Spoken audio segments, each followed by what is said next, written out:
Nabulabog ang isang eskwelahan sa Mandaluyong matapos umanong sapian ng masamang espiritu ang may 20 estudyante.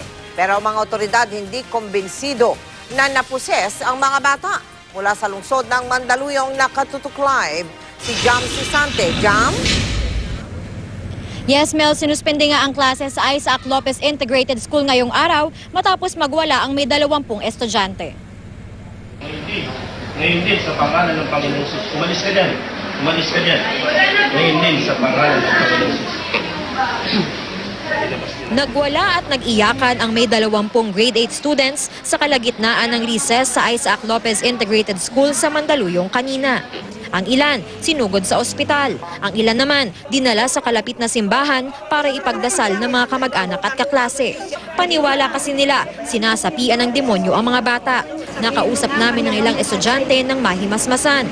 Kwento nila, may nakita raw silang tila isang maligno na humahabol sa kanila sa isang mapunong lugar. May sungay po siya. Kukunin daw po niya ako.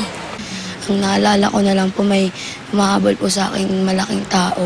Sinasabi niya po sa akin, sasama lang daw po niya ako. Tapos may binibigay po siya sa akin pagkain. Naniniwala ang ilang magulang, may kinalaman ng umano'y kakaibang pangyayari sa pagputol ng mga puno sa paaralan. Hindi po sila nagpasintabi doon sa puno yun. Ang gusto daw pong kapalit, puno rin, pero punong may buhay. Sa gitna ng pag-uusap namin ng ina ng isa sa mga estudyante, Yung eskwelahan yung talagang marami pong puno.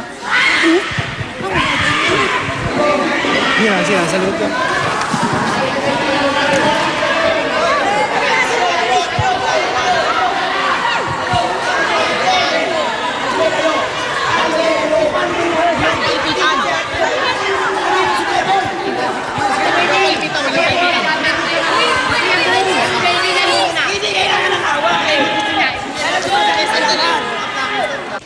pero ang mga otoridad hindi naniniwalang demonic possession ang nangyari. Sabi ng doktor ng Vergara Health Center na tumingin sa mga batang nagwawala, normal ang vital signs ng mga ito. Halimbawa, hindi raw sobrang taas o baba ng temperatura nila. Tumanggi ang doktor na humarap sa kamera, pero baka raw natakot lang ng husto ang mga bata sa kwento ng isang kaklase. Maging ang kapitan ng barangay, duda rin. Sabi ko, bitawan nyo. Tignan nyo kung ano reaksyon pagka binitawan nyo. Pag binitawan mo, hindi sila nag-i-struggle eh. Tsaka napun ako, yung ulo nila, iniingatan nila. Doon ako natatakot, baka ipalo yung ulo. Ayaw papigil, kako bitawan nyo. Ayaw pa rin, nahuhulog na ngayon yung pera. Sabi nung anak ko, nahuhulog yung pera mo. Bigla siyang nag-stop ng struggle, tapos pinasok niya yung pera niya. Kwento rin ng doktor, nang sabihan daw niya ang isang bata na i-injectionan para kumalma, tumigil daw ito sa pagwawala.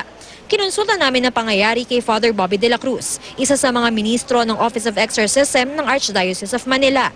Sabi niya, kung tunay na nasapian ng isang tao, wala itong kontrol sa galaw ng kanyang katawan. Wala siyang kontrol.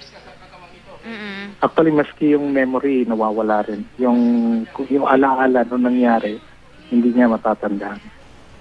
Hindi raw niya masasabi kung nasapian nga ang mga bata o nagpapanggap lang o epekto ng marahil ay dinadalang problema.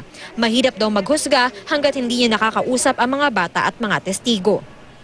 Kapag kami mga beyond normal na nangyayari, kailangan umpisa muna yung medical attention. Kung hindi ito matugunan at magkaroon sila ng suspetsya na ito spiritual, mahalaga na magpunta sila dun sa pura paroko ng lugar na yun. Mel, medyo duda din yung paaralan na demonic possession nga yung nangyari. Sa katunayan, hindi dapat sila magsususpinde ng klase pero yun yung hiling ng mga magulang. Bukas daw ay may pasok na muli sa paaralan. Mel? Maraming salamat sa iyo, Jam Sisante.